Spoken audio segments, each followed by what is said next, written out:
참 대단한 양반이죠. 우리 요나 보면 하나님 앞에서 나 죽여주소서라고 기도하고, 또 하나님이 니느웨를 이제 변화시키시자 이제 나 좀 또 죽여달라고 그렇게 기도했던 이 양반, 또 하나님이 너 요나 니느웨로 가라라고 처음에 말씀하셨을 때 바로 도망갔던 남자, 이 문제적 남자죠, 요나. 신약에는 화끈했던 이 베드로가 있었던 것처럼 구약에는 또 요나가 있습니다.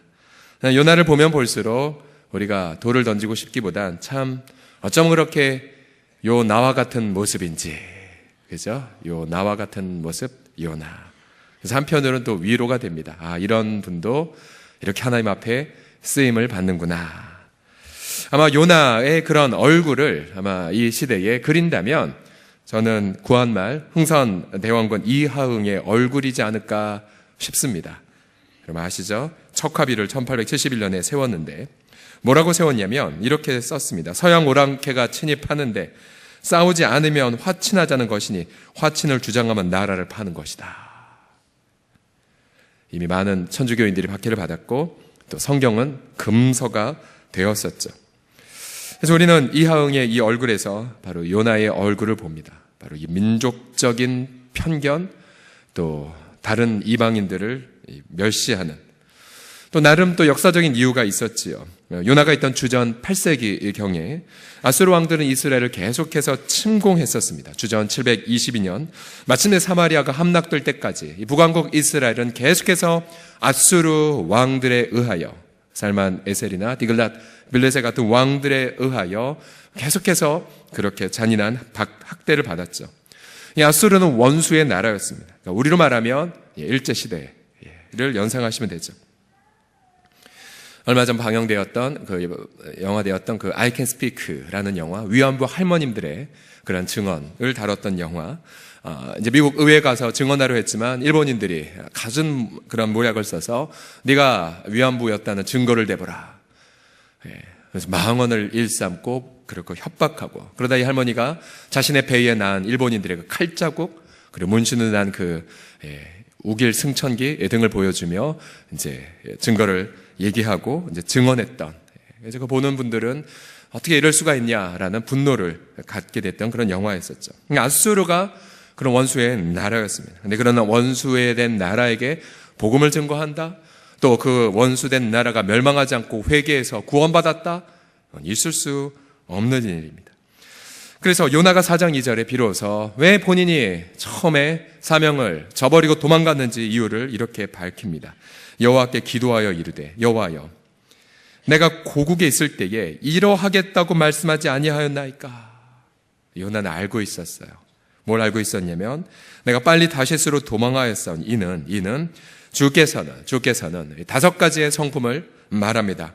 은혜로우시며, 즉 무조건적으로 호의를 베푸신 하나님, 또 자비로우시며 선고된 재앙을 면제하신 하나님, 또 노하기를 더디하시며, 그리고 인애가 크시사, 즉 용서의 언약, 회개하면 사해주겠다는 약속을 지키신 하나님, 그리고 마침내 5번째로 뜻을 돌이켜 재앙을 내리지 아니하신 하나님. 그 하나님을 요나는 분명히 알고 있었거든요. 요나가 있던 그 시대 북왕국 이스라엘의 왕은 여로보암 2세였었죠. 여로보암 2세도 금송아지를 섬겼던 우상숭배의 왕이었지만, 그러나 하나님은 요나를 통하여 북왕국을 회복하는 그런 메시지를 이미 주셨습니다. 악인이라도 하나님이 백성을 긍휼히 여기사 나라를 회복했던 것을 보았던 것처럼, 그래서 요나는 이렇게 좋은 하나님을 전하고 싶지 않았습니다. 너희들은 그냥 하나님 없이 죄 중에 멸망해라. 그래서 본인이 차라리 주님을 떠나 도망가려고 했던 거죠. 니느웨가 회개하자, 그리고 선고된 멸망, 이 재앙이 임하지 않자 요나는 그게 분노를 달았죠. 3절을 보시게 되면 여호와여, 나 이 꼴 보고 싶지 않습니다. 내 생명 거두어 가소서. 사는 것보다 죽는 것이 내게 낫습니다. 얼마나 요나의 마음이 강팍하고 분함이 많습니까? 그러나 이런 요나, 이렇게 문제 많은 요나임에도 불구하고 우리 하나님은 역시 요나에게도 자비하시사 번개를 내리지 않으십니다. 벼락을 치지 않으시죠. 그리고는 부드럽게 이렇게 말만 하시고 넘어갑니다. 네가 분내는 것이 좋냐? 네가 분내는 것이 좋냐? 그러면서 하나님은 요나와 계속해서 대화를 나누십니다. 그런데 이미 고난을 통해 영적 친교를 회복받은 요나는 1장과는 달라진 모습을 보입니다. 뭐냐면 1장은 무조건 도망갔는데, 무조건 하나님의 얼굴을 외면했는데, 4장에서 요나는 정말 분노가 일어나는데, 그리고 하나님이 못마땅한데 그 마음도 하나님 앞에 가져갑니다. 이게 달라진 모습이에요. 달라진 모습이에요. 그래서 자신의 그런 모든 어두운 마음도 다 하나님 앞에 다 토설해요. 다 토설해요. 우리가 시편을 보게 되면 영혼의 해부도라고 하죠. 우리의 추악한 마음들이 시편에 다 드러나기에. 그러나 시편을 보게 되면 예를 들어서 다윗처럼 하나님 저 원수들의 자녀 다 거지되게 해주시고 내 원수들의 뺨 다 치시고 이빨을 다 꺾어주세요. 이런 막말도 하나님의 사람들은 다 하나님 앞에 아뢰고 있죠. 영적 친교의 바운더리가, 범위가 너무나도 크게 넓어진 모습입니다. 이제 요나와 하나님과의 영적 친교는 계속 되면서 하나님은 요나에게 이제 오늘 요나의 마지막 결론, 또 올해 우리가 붙잡을 가장 마지막 마음을 교훈하려고 합니다.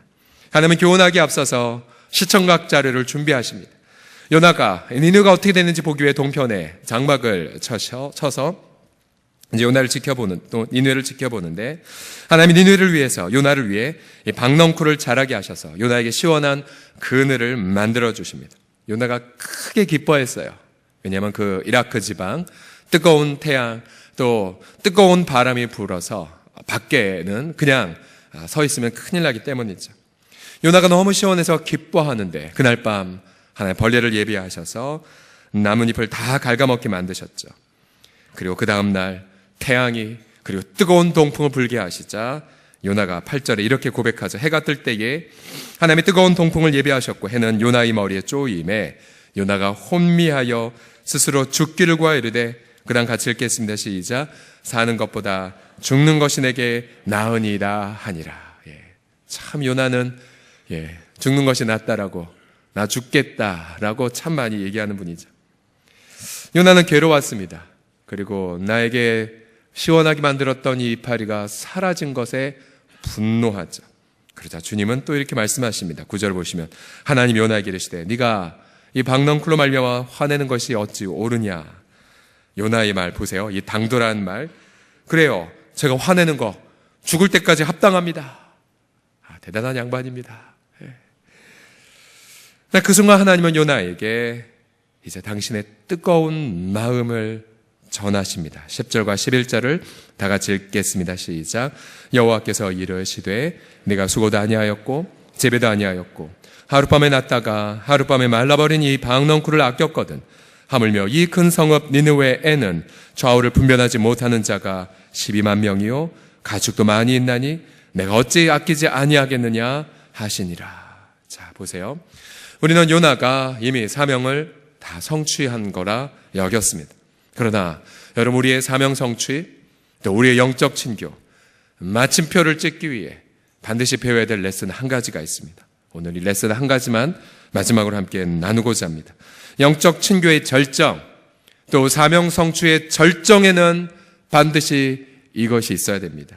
그것이 무엇입니까? 오늘 요나서 전체의 결론입니다. 주님의 고통 어린 사랑에 동참하는 것입니다. 같이 읽겠습니다. 시작. 주님의 고통 어린 사랑에 동참하십시오. 한 번만 더 읽겠습니다. 주님의 시작. 주님의 고통 어린 사랑에 동참하십시오.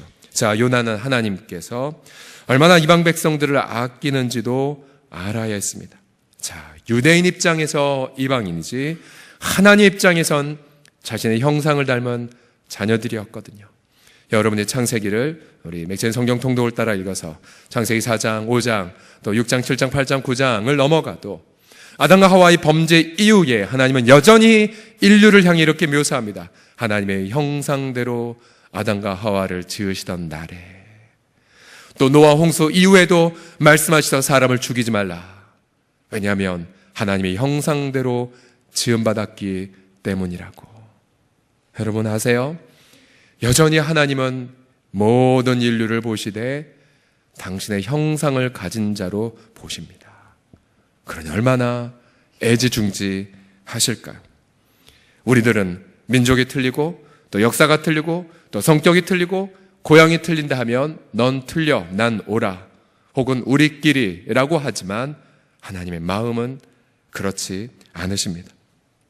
하나님은 오늘도 여전히 모든 인류에게 저 태양을 떠오르도록 지구를 자전시키시고 또 여전히 모든 인류에게 비를 내려주시고 또 결실을 하게 하십니다.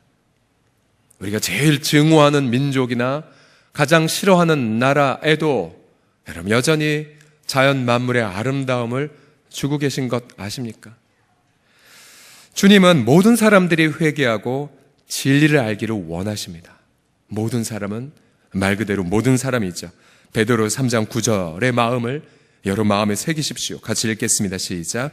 오직 주께서는 너희를 대하여 오래 참으사 아무도 멸망하지 아니하고 다 회개하게 이르기를 원하시느니라. 여러분 이 마음을 아십니까? 아무도 멸망하기를 원치 않으세요. 주님은. 사실 우리는 몇 번이고 하나님 저 사람은 좀 멸망됐으면, 저 사람은 좀 하나님 번개 좀 쳐셨으면. 근데 그 기도는 잘 응답이 안 됩니다. 왜요? 우리의 분노보다 하나님의 아끼는 마음, 저들도 회개하기를 이루는 원하는 하나님의 그 마음이 더 앞서기 때문이죠. 요나가 박넝쿨 때문에 시원해져서 기뻐했던 것처럼 하나님의 마음을 시원하게 하는 유일한 한 가지는 무엇이냐면 바로 백성들의 회개입니다. 회개. 만약 니느웨 백성들이 죄로 인해 멸망했다면 요나는 기뻐했을지 몰랐지만 하나님의 마음은 마치 요나가 뜨거운 바람 때문에 혼미하여 나 죽겠습니다 라고 고통했듯이 하나님도 악인의 멸망을 고통하십니다. 죽도록 아파하십니다. 이것이 하나님의 마음이에요. 에스겔서 18장 23절을 보시면 주 여호와의 말씀이니라 내가 어찌 악이니, 이 악인 두 단어 안에 당신의 형상대로 지음 받은 자신의 집 나간 둘째 내가 어찌 악인이 죽는 것을 조금인들 기뻐하랴. 우리는 기뻐할런지 모르지만 하나님은 기뻐하지 못하세요. 오히려 그가 돌이켜 그 길에서 떠나 사는 것을 주님은 기뻐하십니다. 여러분 이 마음을 아시겠습니까? 집 나간 탕자를 기다린 아버지처럼 하나님은 죄인들이 돌아오지 않으면 고통하십니다. 죽기까지. 이것이 바로 사랑의 애통입니다. 여러분 우리 주님은 은혜로우고 자비로우셔서 올해도 여러분들의 삶 속에 많은 선물들을 아낌없이 부어주실 거예요. 이미 올해가 시작되었지만 여러분 지난 나흘간 여러분 하나님 많은 은혜들을 이미 부어주셨어요. 여러분 믿으십니까? 하나님은 모든 좋은 선물을 아낌없이 우리 가운데 부어주세요. 모든 것을 후히 주시고 누리게 하시는 하나님을 저는 믿습니다. 그리고 우리가 마음껏 선한 일을 위하여 하나님 앞에 기도했을 때 하늘문을 열어주시고 우리 가운데 물 붓듯이 부어주심을 믿습니다. 또 이번에 방글라데시에 우리 청년들이 한 10명가량 이제 가는데 우리 청년들에게 필요한 그런 의의 재물도 물 붓듯이 부어주심을 저는 확신합니다. 그런데 하나님이 주시는 많은 선물의 목록들 가운데에 가장 마지막 주시는 선물이 있습니다. 그리고 그 선물은 아무에게나 주시지 않은 선물이 하나 있어요. 그 선물이 무엇인지 아십니까? 그 선물은 바로 주님의 애통이라는 선물입니다. 주님의 눈물이라는 선물이에요. 주님은 당신의 사랑하는 자에게 자신의 진짜 고통을 나누길 원하십니다. 그 고통, 정말 하나님이 죽을 것 같은 그 애절한 고통을 나누기를 원하세요. 주님의 눈물, 주님의 탄식. 그 주님의 눈물을 일평생 40년 동안 설교 사역을 할 때 경험한 예레미야. 그는 눈물의 선지자였죠. 그는 주님이 가장 주시는 마지막 선물을 받아 누렸던 자입니다. 예레미야 13장 17절을 보시면 너희가 이를 듣지 아니하면 나의 심령이 너희 교만으로 말미암아 은밀한 곳에서 울 것이며 여호와 양떼가 사로잡힘을 말미암아 눈물을 흘려 통곡하리라. 하나님은 당신의 자녀들이 회개하고 돌아오지 않을 때 울고 통곡하십니다. 우리가 주님과 친밀하게 지내기 위해 하나님 앞에 나아갈 때, 또 하나님 내가 주의 사명 감당을 원합니다 기도할 때에 우리는 그 마침표를 결국은 주님의 눈물 안에서 경험하게 됩니다.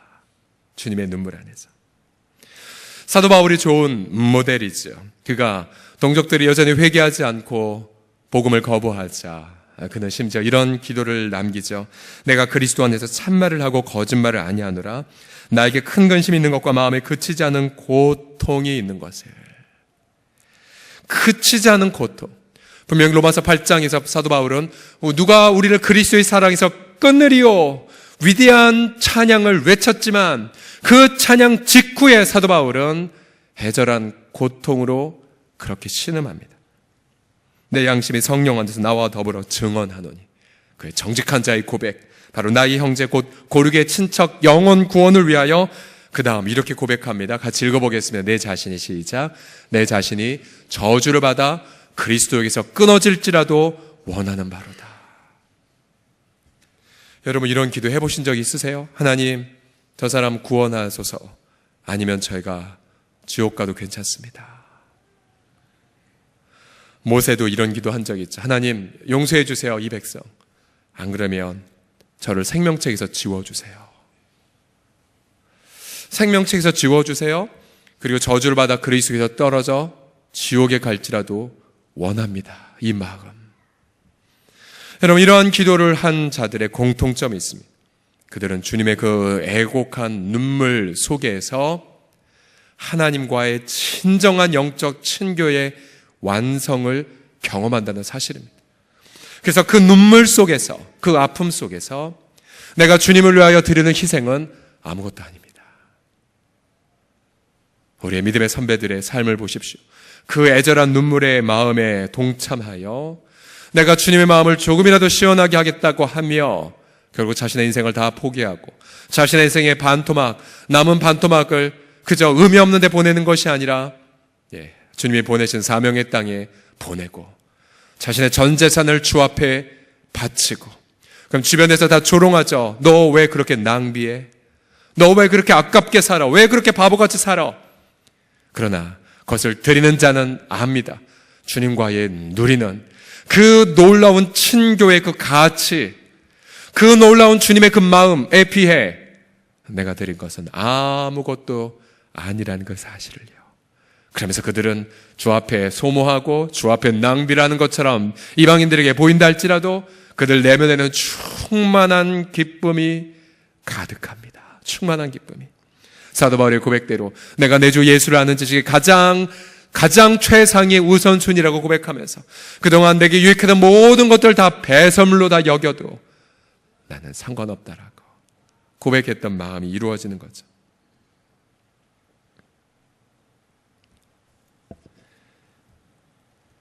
그래서 우리 많은 믿음의 선배들은 그 예수님 때문에 고통을 당하고 심지어 순교를 당한다 하더라도 그들은 그 속에서 그리스도와의 교통의 정점을 경험을 합니다.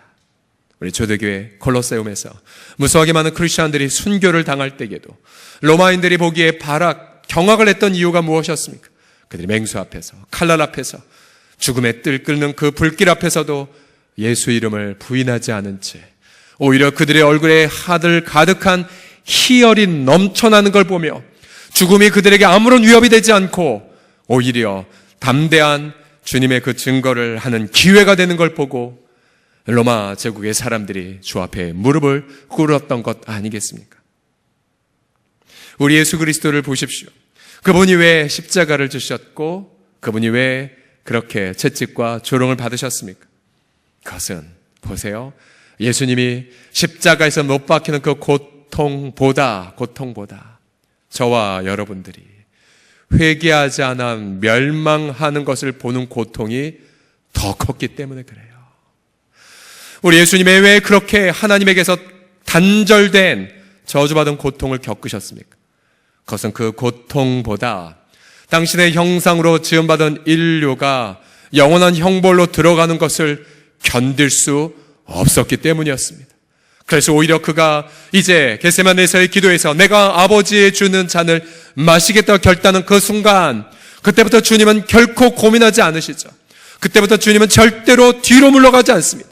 그는 결코 진노의 낯이라도 하나님 앞에 도망가지 않죠. 그리고 하나님의 그 진노의 낯 앞에 예수님은 기쁨으로 걸어가십니다.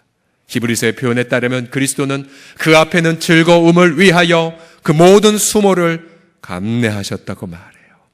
그래서 그리스도의 십자가에서의 마지막 죽음, 내 영혼을 주께 맡깁니다는 그 고백 속에 저는 주님의 표정이 이랬을 거라 상상합니다. 형언할 수 없는 희열, 형언할 수 없는 평안함. 비로소 주님은 자신의 생명을 바쳤던 그 순간 바로 하늘 아버지의 마음과 하나가 되어 그는 영적 친교의 절정을 십자가에서 이룹니다. 그러기에 우리 사랑하는 성도들이요, 정말로 예수님의 사랑을 받았고 또 그리스도와의 그 사랑의 친교를 너무나 사모하는 여러분들이라면 적어도 인생에 한 번은 아니죠, 여러 번 이 기도를 하는 것은 우리의 상식이 될 것입니다. 어떤 기도냐면 주님이 한 번밖에 없는 나의 인생 순교의 제물이 되게 해 주세요. 순교의 제물이 의무감이 아니라 기쁨으로. 또한 우리 주님은 말씀하시죠. 단 한 번의 순교는 쉽지만 삶의 순교는 더 어려울 수 있다고요. 삶의 순교. 우리가 일상의 삶에서, 가정의 삶에서든 또 사업의 현장에서든 또 우리 지역사회에서든 운전을 할 때이든 또 장을 볼 때이든 또 우리 아이들과 함께 있을 때에도 삶 속에서 삶의 순교를 이루어가는 것, 의무감이 아니라 주님과의 행복한 교통 때문에 저는 올 한 해 2018년 올 한 해 저와 여러분이 모두가 다 그 어느 해보다 주님 앞에 함께 죽고 주님의 눈물을 함께 짊어지는 그런 영적 친교의 극한 희열을 다 맛보시기를 예수 그리스도의 이름으로 간절히 축복합니다. 그 후에 요나는 어떻게 되었을까요? 오늘 본문은 요나는 뭐라고 대답했는지 기록은 되지 않습니다. 열린 결론으로 요나서가 마무리가 됐죠. 마치 사도행전 28장에서 사도 바울이 2년 동안 자기 새방에서 복음을 증거하며 아무도 막는 사람이 없더라 라고 열린 결론으로 끝났던 것처럼 요나서의 결론도 열려 있어요. 왜요? 이 결론에 대한 해답, 우리가 안 믿는 분들의 마음을 아낄 건지 안 아낄 건지 하는 결론, 바로 우리에게 달려있기 때문에 그래요. 여러분은 어떻게 하나님 앞에 대답하시겠습니까? 여러분이 증오하고 여러분이 못마땅해 하는 그들 혹은 민족 혹은 그분들을 아끼시겠습니까? 아니면 분노하시겠습니까? 여러분들이 그들의 마음에 대하여 하나님처럼 애절한 애곡의 마음을 가지시겠습니까? 아니면 하나님을 판단하여 하나님 낯을 피하시겠습니까? 이 결론은 저와 여러분에게 달려 있습니다. 우리는 요나서를 통하여 믿는 사람보다 더 선한 양심을 가진 이방인들을 보았고, 또 선지자는 기도하지 않지만 안 믿는 사람들이 오히려 더 장중한 기도를 남긴 것을 목도했죠.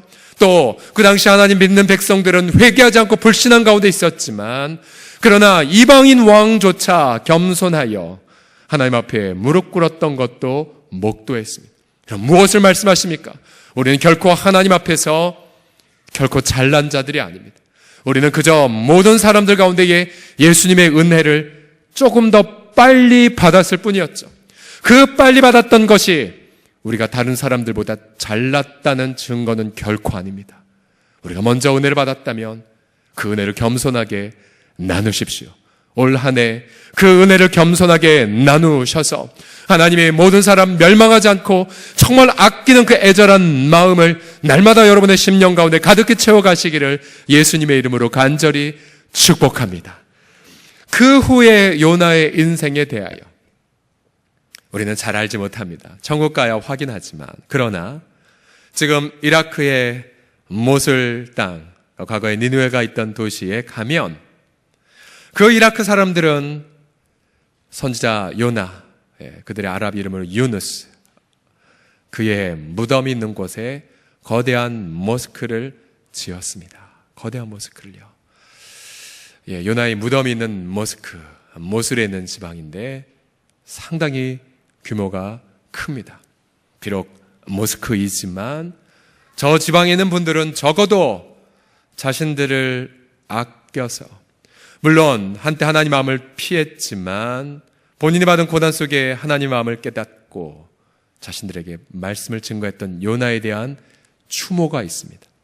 안타깝게 2014년대 IS에 의하여 저 모스크는 기도의 장소가 아니라 배교의 장소라 IS가 여겨 이제 다 분해가 돼버리긴 했어요. 잔해밖에 남지 않았습니다. 그래서 저는 이런 상상을 해봅니다. 요나가 그 이후에 오늘 요나서 4장 12절에 통회하며 하나님의 마음이 이것이었군요. 당신의 아끼는 자, 저도 아끼겠습니다. 그래서 요나는 아수를 떠나지 않은 채 고향을 떠나 그곳에서 복음을 증거하다 장렬한 마지막을 마무리하지 않았을까, 그런 상상을 해봅니다. 여러분들의 무덤은 어디에 남겨시겠습니까? 기도하겠습니다.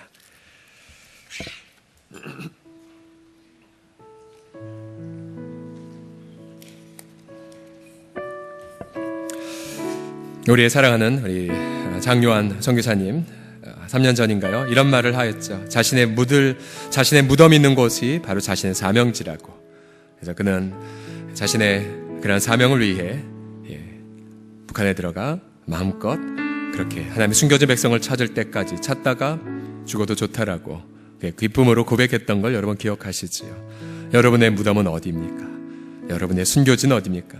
날마다 삶의 순교를 경험할 곳은 어디입니까? 더 나아가 나의 모든 재산, 나의 모든 경력, 나의 모든 인생에 남은 후반전 기쁨으로 주 앞에 바칠 곳, 바칠 가치는 무엇입니까?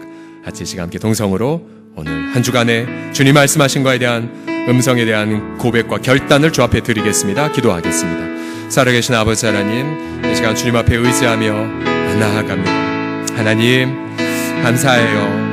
아버지의 목숨 바쳐서